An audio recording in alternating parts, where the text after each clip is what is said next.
ప్రియ శ్రోతలు, మీ బైబిళ్లు తెరవండి. ఈరోజు మన పాఠం 3 యోహాను 13-14 వచనాలు. ఇదే ఈ పత్రికలోని చివరి పాఠం.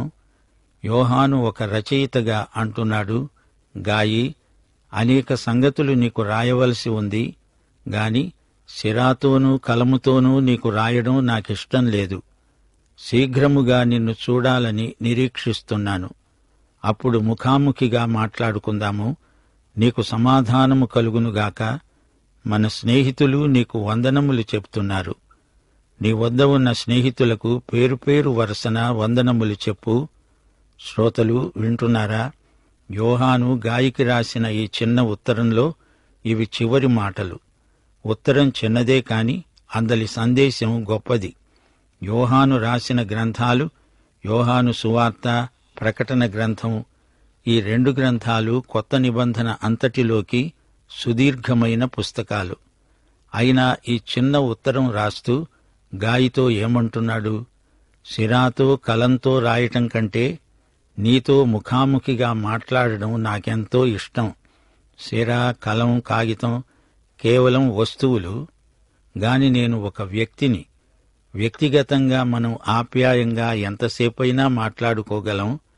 అదంతా రాయాలంటే ఎన్ని పేజీలవుతుంది, అది మొయ్యాలంటే ఎన్ని కేజీలవుతుంది. గాయి, ముఖాముఖిగా నిన్ను చూచి నీతో ఎన్నెన్నో రహస్య విషయాలు మాట్లాడాలని ఉంది. రాత కంటే మాటలు బలమైనవి. అయితే ప్రియశ్రోతలు, బైబిలు యేసు రాతే. గాని బైబిలు గ్రంథకర్త యేసు మనల్ని ముఖాముఖిగా కలుసుకోబోతున్నాడు. మనకెంత ఆనందం! మరో మాట, ప్రకటన గ్రంథం యేసు చెబుతుంటే యోహాను రాశాడు. యోహానును కూడా పరలోకంలో మనం చూడగలం. ఆ మాటకొస్తే బైబిలులోని గ్రంథాలన్నీ యేసు భక్తులను ప్రేరేపించి రాయించినవే గదా. బైబిలు రాత ప్రత్యక్షం, వాక్ ప్రత్యక్షం. వాక్యం యేసు అవతార ప్రత్యక్షం. వాక్యమే శరీరధారి అయి మన మధ్య నివసించాడు. దేవునికి స్తోత్రం. యోహాను ఇంకా అంటున్నాడు, గాయి, నీకు సమాధానము కలుగునుగాక. యోహాను వ్యక్తిగతంగా వచ్చి ఆ స్థానిక సంఘాన్ని సందర్శించబోతున్నాడు. అక్కడ గాయినే కాదు, తక్కిన 2 నాయకులను కలుసుకోబోతున్నాడు. గాయి, దెయోత్రిఫే, దెమెత్రి అని 3 నాయకులున్నారు. వారిలో 2 మంచివారు, ఒకడేమో చెడ్డ నాయకుడు. దెయోత్రిఫే చెడ్డవాడు, గాయి అతిథి ప్రియుడు. దెయోత్రెఫే తానెవర్నీ ఇంట్లో చేర్చుకోడు, ఏ బోధకుణ్ణి దగ్గర చేరనియ్యడు. తనను మించిన బోధకుడెవడున్నాడు అనే అహంభావంతో నిలువెల్లా నిండిపోయిన స్వార్థపరుడు. పైగా దెమెత్రిని కూడా పిలవడు. ఒక్క పూటైనా అతడికి పట్టుమని పట్టెడు భోజనమైనా పెట్టాడా? దెమెత్రి మంచి సంచార బోధకుడు. దెమెత్రిని ఎవ్వరూ చేర్చుకోకూడదు. అలా చేర్చుకుంటే మిమ్మల్ని సంఘం నుండి వెలివేస్తానన్నాడు. దియోత్రెఫే దాష్టీకం ఇంతా అంతా కాదు. యోహాను అపొస్తలుడు గదా, అంతటి గొప్ప నాయకుణ్ణి తోలనాడుతున్నాడు. దెయోత్రెఫే సంగతి చూడ్డానికే యోహాను త్వరలో రాబోతున్నాడు. గాయి, నీకు శాంతి. ఇక్కడ మన స్నేహితులు నీకు వందనాలు చెప్తున్నారు. గాయి, దెమెత్రిని అడిగానని చెప్పు. మన స్నేహితులెవరో వారికందరికీ పేరు పేరు వరుసన మా వందనాలు చెప్పు. ఇంతే సంగతులు అని చెప్పి యోహాను తన 3వ పత్రిక ముగించాడు. శ్రోతలు, గాయి, దియోత్రెఫే, దెమెత్రి అనే ఈ నాయకత్రయం మనకు ఈ పత్రికలో కనిపించారు.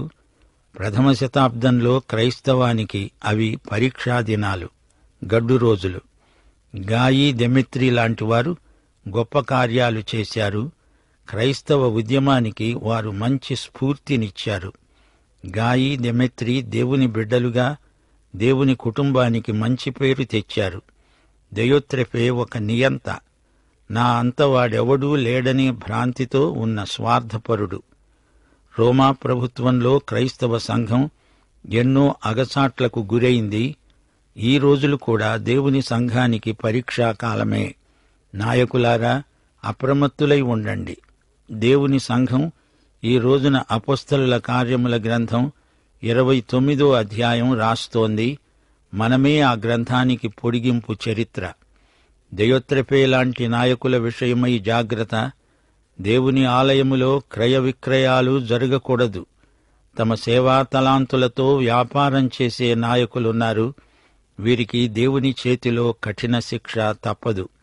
మత్తయి సువార్త 21వ అధ్యాయం 12వ వచనం, యేసు దేవాలయములో ప్రవేశించి క్రయ విక్రయములు చేసేవారినందరినీ వెళ్లగొట్టి రూకలు మార్చేవారి బల్లలను, గువ్వలమ్మేవారి పీఠములను పడదోసి అన్నాడు, నా మందిరము ప్రార్థన మందిరము అనబడుతుంది అని రాయబడి ఉన్నది. అయితే మీరు దొంగల గుహగా చేస్తున్నారు. మరో సందర్భంలో ప్రభు అన్నాడు, మీరు నా తండ్రి ఇంటిని వ్యాపారపు టిల్లుగా చేశారు.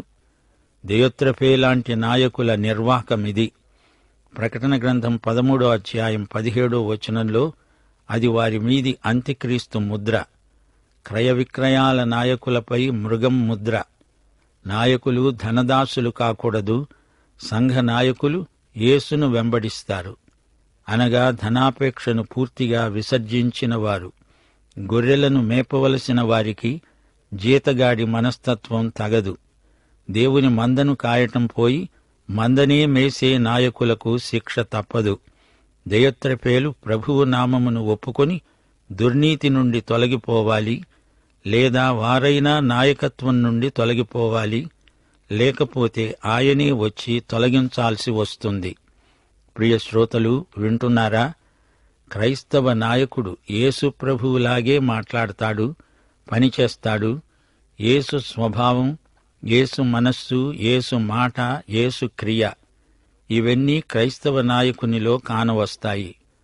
ప్రభువు తనను నడిపించినట్లే అతడు విశ్వాసులను నడిపిస్తాడు. యేసు సౌశీల్యమే ఆత్మఫలం.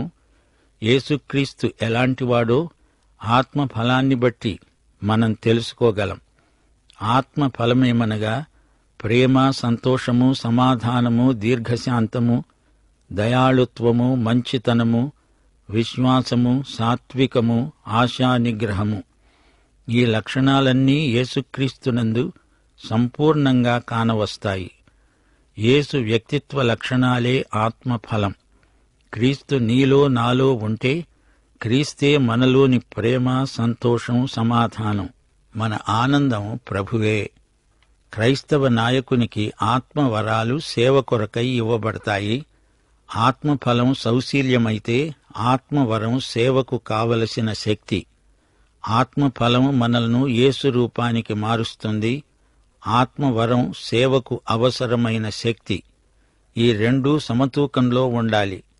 ఆత్మఫలం మనకు యేసు సౌశీల్యాన్నిస్తే ఆత్మవరం యేసు శక్తినిస్తుంది. ఆత్మవరాలు మనలో ప్రజ్వరిల్లాలి. పరిశుద్ధాత్మ నడుపుదలకు లోబడి ఆత్మవరాలను వినియోగించాలి. ఈ పాఠంలో గాయి, దెమేత్రి అనే ఇద్దరిలో ఆత్మఫలము, ఆత్మవరము ఈ రెండూ సమతూకంలో ఉన్నాయి. అయితే దయోత్రెఫే అనే నాయకునిలో శరీర కార్యములు స్పష్టంగా కనిపిస్తున్నాయి. శరీరానుసారమైన మనస్సు దేవునికి విరోధం. ప్రియశ్రోతలు, స్థానిక సంఘ నాయకత్వంలో శరీరానుసారమైన మనస్తత్వం ఎంత అలజడిని రేపుతుందో దయోత్రెఫే చర్యలలో మనం గుర్తించగలం. ఈ పత్రిక అంతటా సత్యము, ప్రేమ అనే రెండు భావనలు మనకు గొప్ప దీవెనలు. మన ఆత్మ, శరీరము సమానంగా వర్ధిల్లాలి. సత్యాన్ని అనుసరించి నడుచుకోవాలని ఈ పత్రిక మనలను ప్రేరేపిస్తోంది. సత్యప్రవర్తన గలిగి మంచి సాక్ష్యంతో గాయిలాగా బతకాలి. ఈ పత్రిక సగటు క్రైస్తవుణ్ణి ప్రేరేపిస్తోంది. క్రైస్తవుల ఆతిథ్య పరిచర్యను దేవుడు ఆశీర్వదిస్తాడు. దేవుని సేవకులు ప్రాంతీయ విభేదాలను మరచిపోవాలి. అన్యులు రక్షించబడి వారు దేవుని బిడ్డలై దైవ సేవను ప్రోత్సహించాలి గాని అన్యుల సహాయమును దైవ సేవకులు కోరరు. పరోపకారము క్రైస్తవ విశ్వాసుల ప్రత్యేకత. ప్రియశ్రోతలు, ఈ పాఠంలో నాయకత్వపు అర్హతలు ఎలాంటివో యోహాను ఇద్దరు వ్యక్తులను మాదిరిగా తీసుకొని మనకు చూపుతున్నాడు. మంచి నాయకులు సంఘాలను కడతారు, నిర్మిస్తారు. వారి పరిచర్య ద్వారా సంఘాలకు క్షేమాభివృద్ధి. శరీరానుసారులైన నాయకులు సంఘాలను చీలుస్తారు, గుంపులను ప్రోత్సహిస్తారు. మంచి నాయకుడు అనేక మంది నాయకులను తయారు చేస్తాడు. పౌలు తిమోతిని, తీతును తయారు చేశాడు. అలాగే యోహాను గాయిని, దెమెత్రిని సిద్ధపరిచాడు. నా పిల్లలు సత్యమును అనుసరించి నడుచుకుంటున్నారంటే అంతకు మించిన ఆనందం నాకు మరేమున్నది అంటున్నాడు యోహాను. దియోత్రెఫే లాంటి నాయకులు మర్రి చెట్టులాగా ఎదుగుతారు, ఓడలు దింపుతారు, వ్యాపిస్తారు. గాని ఆ మర్రి చెట్టు నీడలో ఏ మొక్క మొలవదు, నిలవదు, బతకదు. గాని పౌలు, యోహాను లాంటి గొప్ప నాయకుల ద్వారా ఎందరో యువ నాయకులు ముందుకొచ్చారు. గొప్ప నాయకులు అరటి చెట్టు లాంటివారు. అరటి చెట్టులో నుండి ఎన్నెన్నో పిలకలు పుట్టకొస్తాయి. ఈ రోజున ఈ సత్యం మనకు సంఘ చరిత్రలో కొట్టవచ్చినట్లు కనిపిస్తోంది. దేవుడు నాయకులకు కఠిన పరీక్షలు పెడతాడు. యిర్మీయా గ్రంథం 20వ అధ్యాయం 12వ వచనం. సైన్యములకు అధిపతి అయిన యెహోవా, నీతిమంతులను పరిశోధించేవాడవు నీవే. నాడు నేడు మత సంబంధమైన అధికారము, పదవీ వ్యామోహము కొందరు నాయకులను తినేస్తోంది. అలాంటి వారికి దియోత్రెఫే ప్రతీకగా నిలిచిపోయాడు. బాప్తిస్మమిచ్చిన యోహాను గొప్ప ప్రవక్తేగాని నీవెవరివి అన్నప్పుడు అతడు గొప్పలు చెప్పుకోలేదు. నేను అరణ్యంలో ఒక కేకను, ప్రభువు మార్గం సరళం చెయ్యండి అని చెప్పే ఒకని స్వరాన్ని అని మాత్రమే అన్నాడు. తన బిరుదులు, తన పదోన్నతిని అతడు చెప్పుకోలేదు. నేను తగ్గాలి, నా ప్రభువు హెచ్చాలి అనేదే అతని కోరిక. ప్రజలు కూడా దీనులైన దైవ సేవకులను అధికంగా పొగడకూడదు, గౌరవించాలి. సేవకులు మాత్రం గర్వించకూడదు. దియోత్రెఫే గర్విష్టి. కొత్త నిబంధనలో అపొస్తలుడు, ప్రవక్త, సువార్తికుడు, కాపరి, ఉపదేశకుడు అనేవి బిరుదులు కావు, వారి పనిని సూచించే పదాలు మాత్రమే. క్రీస్తు శరీరమందు వారికి అప్పగించబడిన బాధ్యతలవి. వాటిలో గర్వించడానికి, అతిశయించడానికి ఏమీ లేదు. సేవకుణ్ణి మహామహాసేవకుడు అని ఎవరైనా పొగడతారా? సేవకుడికి అతిశయించటానికేముంది? సేవ చేయడం అతని తగ్గింపును చూపుతుంది, అంతే. గాయి, దెమెత్రి నిరాడంబరులుగా తమ బాధ్యతలను నిర్వర్తిస్తుంటే దియోత్రెఫే తన పదవియందు గర్విస్తున్నాడు. రోమాపత్రిక 13వ అధ్యాయం 14వ వచనం. ప్రభువైన యేసుక్రీస్తును ధరించుకొనిన వారై శరీరేచ్ఛలను నెరవేర్చుకొనుటకు శరీరము విషయమై ఆలోచన చేయకండి. క్రైస్తవ నాయకులకు ఇది గొప్ప హెచ్చరిక. శరీరాన్ని తృప్తిపరిచే ప్రయత్నం మానేయాలి. శరీర స్వభావాన్ని బలపరచకూడదు. మన వినోదాలు, కాలక్షేపాలు, తీరిక సమయంలో మన వ్యాసంగాలు శరీరాన్ని అనుసరించినవై ఉండకూడదు. గలతీ పత్రిక 5వ అధ్యాయం 24వ వచనం. క్రీస్తుయేసు సంబంధులు శరీరమును దాని ఇచ్ఛలతోనూ దురాశలతోనూ సిలువ వేసి ఉన్నారు. మన ప్రాచీన స్వభావము యేసుతో కూడా సిలువ వేయబడింది.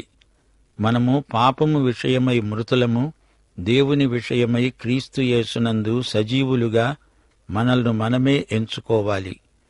ఫిలిప్పీ పత్రిక 3వ అధ్యాయం 20వ వచనం.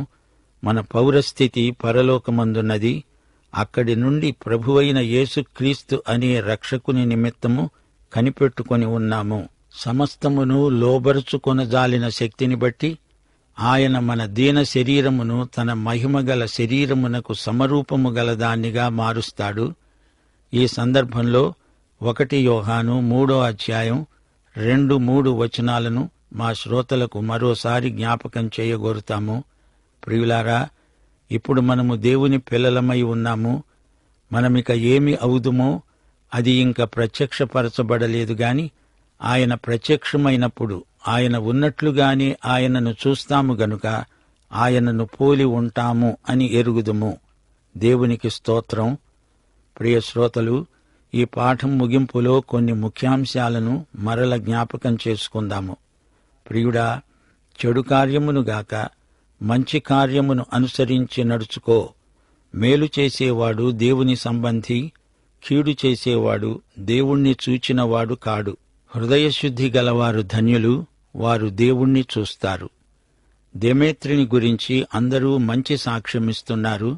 అంతేకాదు, సత్యం అతణ్ణి గురించి మంచి సాక్ష్యం పలుకుతోంది. దేమేత్రిని గురించి అపొస్తలుడైన యోహాను మంచి సాక్ష్యమిచ్చాడు. అపొస్తలుని సాక్ష్యం అధికారపూర్వకమైనది, సత్యమైనది. మనమంతా సత్యానికి సహాయకులం. దైవసేవకులైన వారికి ఉపకారము చేయబద్ధులమై ఉన్నాము. మనము సత్యము నెరుగుదుము. సత్యము మనలో, మనతో ఎల్లప్పుడూ నిలిచి ఉంటుంది. సత్య ప్రేమలు మన యందున్నాయి. పిల్లలారా, సత్యమును అనుసరించి నడుచుకుంటూ మాకు సంతోషము కలిగించండి. యోహాను తన 2వ పత్రికను 3వ పత్రికను ఒకలాగే ముగించాడు. సిరాతో కలంతో ఇక రాయను, నేను వచ్చి ముఖాముఖిగా మీతో మాట్లాడతాను. అప్పుడే మన సంతోషం పరిపూర్ణమవుతుంది. పాఠం ఇంతటితో సమాప్తం. ప్రభు అయిన యేసుక్రీస్తు వారి కృప, తండ్రి అయిన దేవుని ప్రేమ, పరిశుద్ధాత్మ యొక్క అన్యోన్య సహవాసము మనకు నిత్యత్వము పర్యంతము తోడై ఉండునుగాక. ఆమేన్.